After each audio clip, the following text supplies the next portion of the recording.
firman-Nya. Jika seseorang menceraikan istrinya,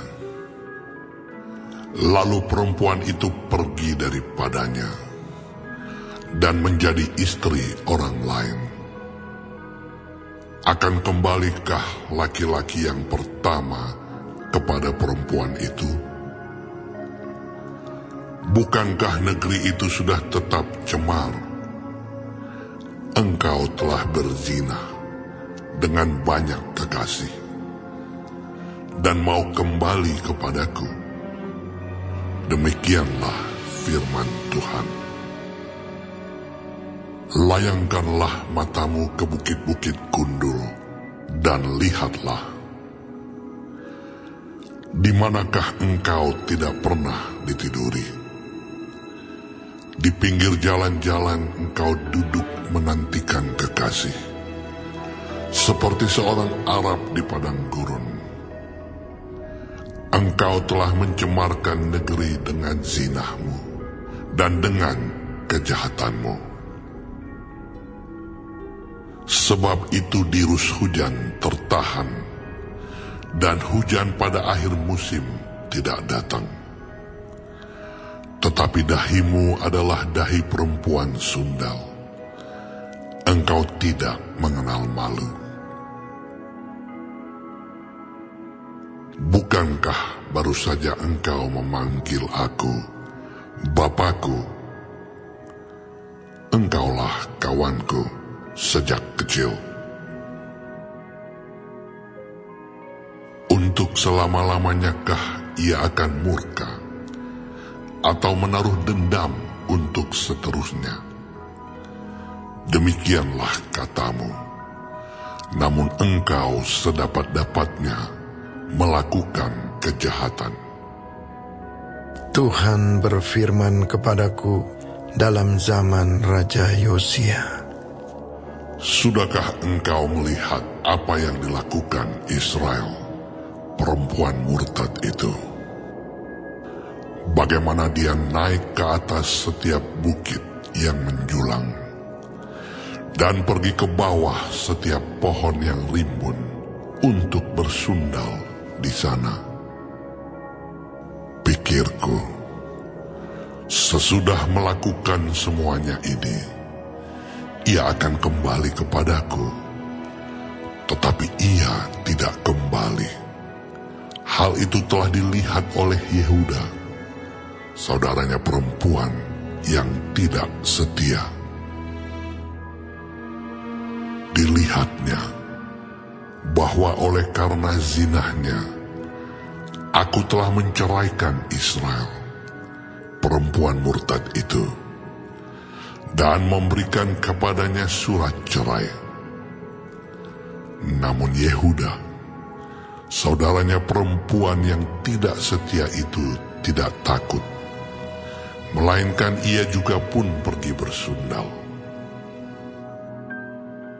Dengan sundalnya yang sembrono itu, maka ia mencemarkan negeri dan berzinah dengan menyembah batu dan kayu.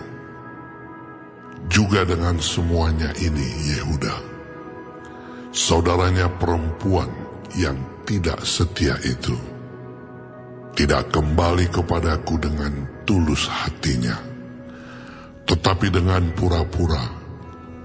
Demikianlah firman Tuhan. Dan Tuhan berfirman kepadaku, Israel, perempuan murtad itu, membuktikan dirinya lebih benar daripada Yehuda, perempuan yang tidak setia itu. Pergilah menyerukan perkataan-perkataan ini ke utara. Katakanlah, kembalilah, hai Israel, perempuan murtad. Demikianlah firman Tuhan. Mukaku tidak akan muram terhadap kamu, sebab aku ini murah hati. Demikianlah firman Tuhan. Tidak akan murka untuk selama-lamanya. hanya akuilah kesalahanmu, bahwa engkau telah mendurhaka terhadap Tuhan Allahmu, telah melampiaskan cinta birahimu kepada orang-orang asing di bawah setiap pohon yang rimbun, dan tidak mendengarkan suaraku. Demikianlah firman Tuhan. Kembalilah, hai anak-anak yang murtad, demikianlah firman Tuhan. Karena aku telah menjadi tuan atas kamu, aku akan mengambil kamu, seorang dari setiap kota, dan 2 orang dari setiap keluarga, dan akan membawa kamu ke Sion. Aku akan mengangkat bagimu gembala-gembala yang sesuai dengan hatiku. Mereka akan menggembalakan kamu dengan pengetahuan dan pengertian. Apabila pada masa itu kamu bertambah banyak dan beranak cucu di negeri ini, demikianlah firman Tuhan, maka orang tidak lagi akan berbicara tentang tabut perjanjian Tuhan. Itu tidak lagi akan timbul dalam hati, dan tidak lagi akan diingat orang. Orang tidak lagi akan mencarinya atau membuatnya kembali. Pada waktu itu, Yerusalem akan disebut tahta Tuhan, dan segala bangsa akan berkumpul ke sana. Demi nama Tuhan ke Yerusalem, dan mereka tidak lagi akan bertingkah langkah menurut kedegilan hatinya yang jahat. Pada masa itu, kaum Yehuda akan pergi kepada kaum Israel, dan mereka akan datang bersama-sama dari negeri utara ke negeri yang telah kubagikan kepada nenek moyangmu menjadi milik pusaka.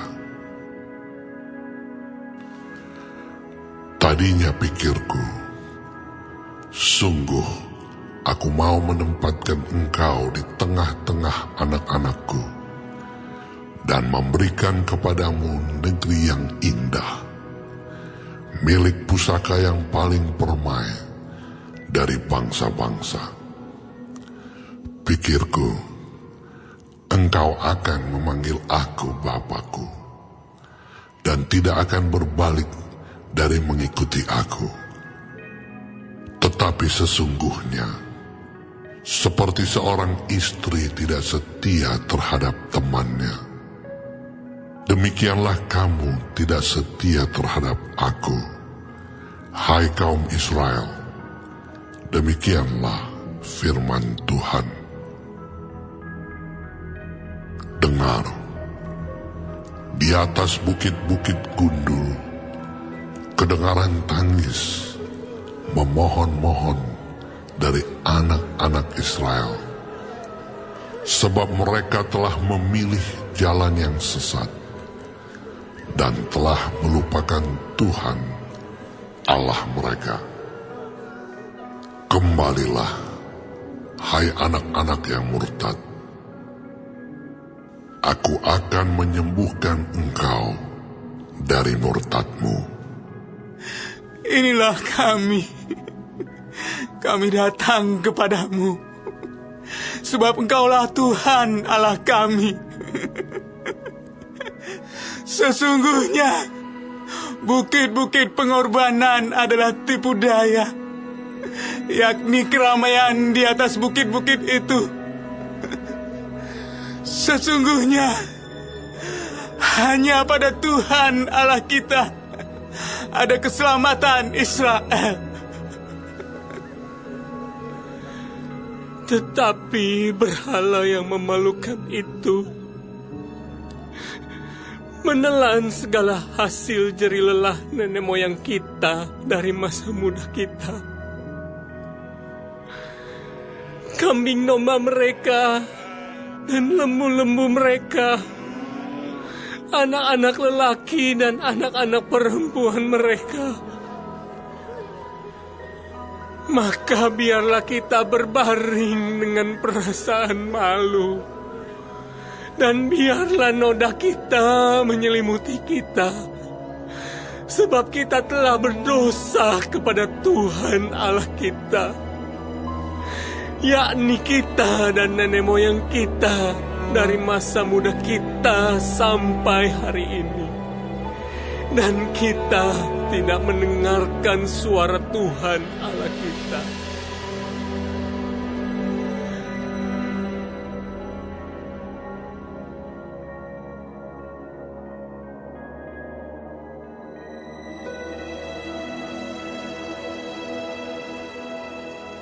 Jika engkau mau kembali, hai Israel, demikianlah firman Tuhan. Kembalilah engkau kepadaku. Dan jika engkau mau menjauhkan dewa-dewamu yang menjijikkan, tidak usahlah engkau melarikan diri dari hadapanku. Dan jika engkau bersumpah dalam kesetiaan, dalam keadilan, dan dalam kebenaran, demi Tuhan yang hidup, maka bangsa-bangsa akan saling memberkati di dalam Dia, dan akan bermegah di dalam Dia. Sebab beginilah firman Tuhan kepada orang Yehuda dan kepada penduduk Yerusalem. Bukalah bagimu tanah baru, dan janganlah menabur di tempat duri tumbuh. Sunatlah dirimu bagi Tuhan, dan jauhkanlah kulit katan hatimu, hai orang Yehuda dan penduduk Yerusalem, supaya jangan murkaku mengamuk seperti api, dan menyala-nyala dengan tidak ada yang memadamkan, oleh karena perbuatan-perbuatanmu yang jahat. Beritahukanlah di Yehuda, dan kabarkanlah di Yerusalem. Tiuplah sangkakala di dalam negeri, berserulah keras-keras, berkumpullah, dan marilah kita pergi ke kota-kota yang berkubu. Angkatlah panji-panji ke arah Sion. Cepat-cepatlah kamu mengungsi, jangan tinggal diam, sebab aku mendatangkan malapetaka dari utara dan kehancuran yang besar. Singa telah bangkit dari belukar, pemusnah bangsa-bangsa telah berangkat, telah keluar dari tempatnya untuk membuat negerimu menjadi tandus. Kota-kotamu akan dijadikan puing, tidak ada yang mendiaminya. Oleh karena itu, lilitkanlah kain kabung, menangis dan merataplah, sebab murka Tuhan yang menyala-nyala tidak surut daripada kita. Pada waktu itu demikianlah firman Tuhan. Raja dan para pemuka akan kehilangan semangat. Para imam akan tertegun, dan para nabi akan tercengang-cengang, sambil berkata, "Ah, Tuhan Allah, sungguh Engkau telah sangat memperdayakan bangsa ini dan penduduk Yerusalem dengan mengatakan, damai kiranya ada padamu, padahal pedang telah mengancam nyawa kami. Pada masa itu akan dikatakan kepada bangsa ini dan kepada penduduk Yerusalem, angin panas dari bukit-bukit gundul di padang gurun bertiup ke arah puteri umatku, bukan untuk menampi dan bukan untuk membersihkan, melainkan angin yang keras datang atas perintahku. Sekarang aku sendiri akan menjatuhkan hukuman atas mereka. lihat, ia naik seperti awan-awan, keretanya kencang seperti angin badai, kudanya lebih tangkas daripada burung Raja Wali. Celakalah kita, sebab kita dibinasakan. Bersihkanlah hatimu dari kejahatan, hai Yerusalem, supaya engkau diselamatkan. Berapa lama lagi tinggal di dalam hatimu rancangan-rancangan kedurjanaanmu? Dengar, orang memberitahukan dari Dan, mengabarkan malapetaka dari pegunungan Efraim. Peringatkanlah kepada bangsa-bangsa, sungguh ia datang. Kabarkanlah di Yerusalem, Pengepung datang dari negeri yang jauh, memperdengarkan suaranya terhadap kota-kota Yehuda. Seperti orang-orang yang menunggui ladang, mereka mengelilinginya dari segala pihak. Sebab Yehuda telah memberontak terhadap aku. Demikianlah firman Tuhan. Tingkah lakumu dan perbuatanmu telah menyebabkan semuanya ini kepadamu. Itulah nasibmu yang buruk. Betapa pahitnya sampai menusuk hatimu. aduh, dadaku, dadaku, aku menggeliat sakit. Aduh, dinding jantungku, jantungku berdebar-debar. Aku tidak dapat berdiam diri, sebab aku mendengar bunyi sangkakala, pekik perang. Kehancuran demi kehancuran dikabarkan, seluruh negeri dirusakkan. Kemahku dirusakkan dengan tiba-tiba, tendaku dalam sekejap. Berapa lama lagi aku melihat panji-panji itu dan mendengar bunyi sangkakala itu? Sungguh, bodohlah umatku itu. Mereka tidak mengenal aku. Mereka adalah anak-anak tolol dan tidak mempunyai pengertian. Mereka pintar untuk berbuat jahat, tetapi untuk berbuat baik mereka tidak tahu.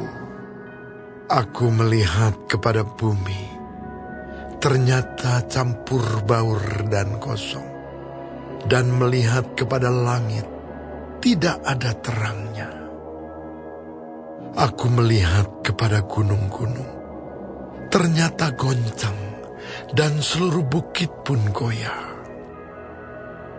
Aku melihat, ternyata tidak ada manusia, dan semua burung di udara sudah lari terbang. Aku melihat, ternyata tanah subur sudah menjadi padang gurun, dan segala kotanya sudah runtuh di hadapan Tuhan, di hadapan murkanya yang menyala-nyala. Sebab beginilah firman Tuhan. Seluruh negeri ini akan menjadi sunyi sepi, tetapi aku tidak akan membuatnya habis lenyap. Karena hal ini, bumi akan berkabung, dan langit di atas akan menjadi gelap, sebab aku telah mengatakannya. Aku telah merancangnya, aku tidak akan menyesalinya, dan tidak akan mundur daripada itu. Oleh karena hiruk-pikuk pasukan berkuda dan pemanah, seluruh negeri melarikan diri. Mereka masuk ke dalam belukar dan naik ke bukit-bukit batu. Setiap kota sudah ditinggalkan, dan tidak seorang pun tinggal di dalamnya. Dan engkau yang dimusnahkan, apakah yang hendak kau lakukan? Mengapa engkau mengenakan pakaian kirmisi, menghiasi dirimu dengan perhiasan emas, memalit matamu dengan celak? Sia-sia engkau memperelok dirimu. Pencinta-pencintamu menolak engkau. Bahkan mereka ingin mencabut nyawamu. Sebab aku mendengar suara seperti perempuan bersalin, suara orang kesesakan, seperti suara ibu yang melahirkan anak pertama. Suara putri Sion yang mengap-mengap, yang merentang-rentangkan tangannya. Celakalah aku, sebab aku binasa di depan para pembunuh.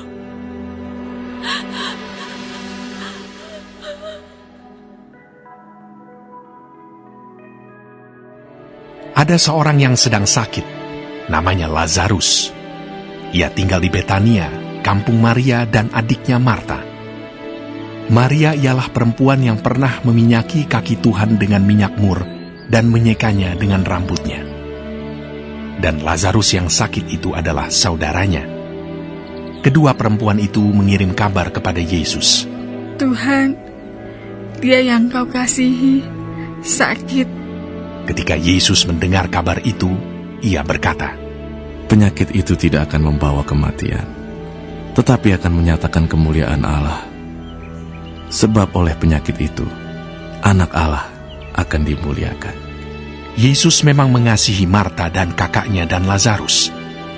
Namun setelah didengarnya bahwa Lazarus sakit, ia sengaja tinggal 2 hari lagi di tempat di mana ia berada. Tetapi sesudah itu ia berkata kepada murid-muridnya, mari kita kembali lagi ke Yudea. Murid-murid itu berkata kepadanya, Rabi, baru-baru ini orang-orang Yahudi mencoba melempari engkau. Masih maukah engkau kembali ke sana? Jawab Yesus, bukankah ada 12 jam dalam satu hari? Siapa yang berjalan pada siang hari, kakinya tidak terantuk, karena ia melihat terang dunia ini. Tetapi jikalau seorang berjalan pada malam hari, kakinya terantuk, karena terang tidak ada di dalam dirinya. Demikianlah perkataannya, dan sesudah itu ia berkata kepada mereka, Lazarus saudara kita telah tertidur, tetapi aku pergi ke sana untuk membangunkan dia dari tidurnya. Maka kata murid-murid itu kepadanya, Tuhan, jikalau ia tertidur, ia akan sembuh. Tetapi maksud Yesus ialah tertidur dalam arti mati. Sedangkan sangka mereka Yesus berkata tentang tertidur dalam arti biasa. Karena itu, Yesus berkata dengan terus terang, Lazarus sudah mati. Tetapi syukurlah, aku tidak hadir pada waktu itu. Sebab demikian lebih baik bagimu, supaya kamu dapat belajar percaya. Marilah kita pergi sekarang kepadanya.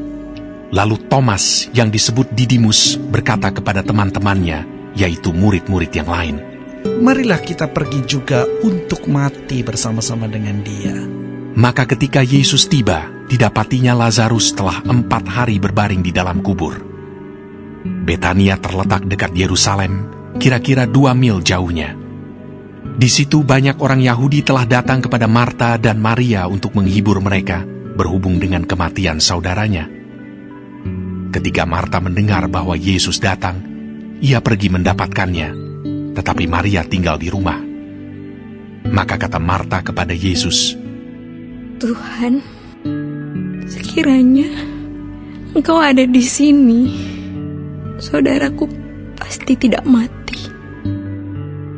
Tapi sekarang pun aku tahu bahwa Allah akan memberikan kepadamu segala sesuatu yang engkau minta kepadanya. Kata Yesus kepada Marta, saudaramu akan bangkit. Kata Marta kepadanya, aku tahu bahwa ia akan bangkit pada waktu orang-orang bangkit pada akhir zaman. Jawab Yesus, akulah kebangkitan dan hidup. Barang siapa percaya kepadaku, ia akan hidup walaupun ia sudah mati. Dan setiap orang yang hidup dan yang percaya kepadaku tidak akan mati selama-lamanya. Percayakah engkau akan hal ini? Jawab Marta, ya Tuhan, aku percaya bahwa Engkaulah Mesias, Anak Allah, Dia yang akan datang ke dalam dunia. Dan sesudah berkata demikian, ia pergi memanggil saudaranya Maria dan berbisik kepadanya, Guru ada di sana, dan ia memanggil engkau. Mendengar itu, Maria segera bangkit, lalu pergi mendapatkan Yesus. Tetapi waktu itu, Yesus belum sampai ke dalam kampung itu. Ia masih berada di tempat Marta menjumpai dia. Ketika orang-orang Yahudi yang bersama-sama dengan Maria di rumah itu untuk menghiburnya, melihat bahwa Maria segera bangkit dan pergi keluar, mereka mengikutinya karena mereka menyangka bahwa ia pergi ke kubur untuk meratap di situ. Setibanya Maria di tempat Yesus berada dan melihat dia, tersungkurlah ia di depan kakinya dan berkata kepadanya, Tuhan, sekiranya Engkau ada di sini, saudaraku pasti tidak mati. Ketika Yesus melihat Maria menangis dan juga orang-orang Yahudi yang datang bersama-sama dia, maka masykullah hatinya. Ia sangat terharu dan berkata, di manakah dia kamu baringkan? Jawab mereka, Tuhan, marilah dan lihatlah. Maka menangislah Yesus. Kata orang-orang Yahudi, lihatlah betapa kasihnya kepadanya. Tetapi beberapa orang di antaranya berkata, ia yang memelaikan mata orang buta. Tidak sanggupkah ia bertindak sehingga orang ini tidak mati? Maka masykullah pula hati Yesus. Lalu ia pergi ke kubur itu. Kubur itu adalah sebuah gua yang ditutup dengan batu. Kata Yesus, angkat batu itu. Marta, saudara orang yang meninggal itu, berkata kepadanya, Tuhan, ia sudah berbau, sebab sudah 4 hari ia mati. Jawab Yesus, bukankah sudah kukatakan kepadamu, jikalau engkau percaya, engkau akan melihat kemuliaan Allah. Maka mereka mengangkat batu itu. Lalu Yesus menengadah ke atas dan berkata, Bapa, aku mengucap syukur kepadamu, karena engkau telah mendengarkan aku. Aku tahu bahwa engkau selalu mendengarkan aku.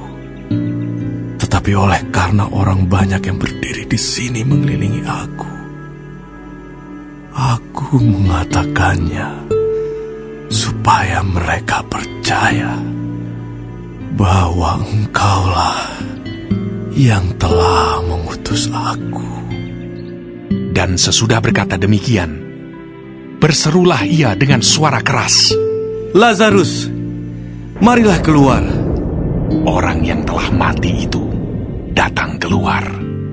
Kaki dan tangannya masih terikat dengan kain kapan, dan mukanya tertutup dengan kain peluh. Kata Yesus kepada mereka, bukalah kain-kain itu, dan biarkan ia pergi. Banyak di antara orang-orang Yahudi yang datang melawat Maria, dan yang menyaksikan sendiri apa yang telah dibuat Yesus, percaya kepadanya. Tetapi ada yang pergi kepada orang-orang Farisi, dan menceritakan kepada mereka apa yang telah dibuat Yesus itu. Lalu imam-imam kepala dan orang-orang Farisi memanggil mahkamah agama untuk berkumpul, dan mereka berkata, apakah yang harus kita buat? Sebab orang itu membuat banyak mukjizat. Apabila kita biarkan dia, maka semua orang akan percaya kepadanya. dan orang-orang Roma akan datang dan akan merampas tempat suci kita serta bangsa kita. Tetapi seorang di antara mereka, yaitu Kayafas, imam besar pada tahun itu, berkata kepada mereka, "Kamu tidak tahu apa-apa, dan kamu tidak insaf, bahwa lebih berguna bagimu jika satu orang mati untuk bangsa kita daripada seluruh bangsa kita ini binasa." Hal itu dikatakannya bukan dari dirinya sendiri, tetapi sebagai imam besar pada tahun itu ia bernubuat bahwa Yesus akan mati untuk bangsa itu. Dan bukan untuk bangsa itu saja, tetapi juga untuk mengumpulkan dan mempersatukan anak-anak Allah yang tercerai-berai. Mulai dari hari itu, mereka sepakat untuk membunuh dia. Karena itu, Yesus tidak tampil lagi di muka umum di antara orang-orang Yahudi. Ia berangkat dari situ ke daerah dekat padang gurun, ke sebuah kota yang bernama Efraim. Dan di situ ia tinggal bersama-sama murid-muridnya. Pada waktu itu, hari raya Paskah orang Yahudi sudah dekat, dan banyak orang dari negeri itu berangkat ke Yerusalem untuk menyucikan diri sebelum Paskah itu. Mereka mencari Yesus, dan sambil berdiri di dalam bait Allah, mereka berkata seorang kepada yang lain, "Bagaimana pendapatmu? Akan datang jugakah ia ke pesta?"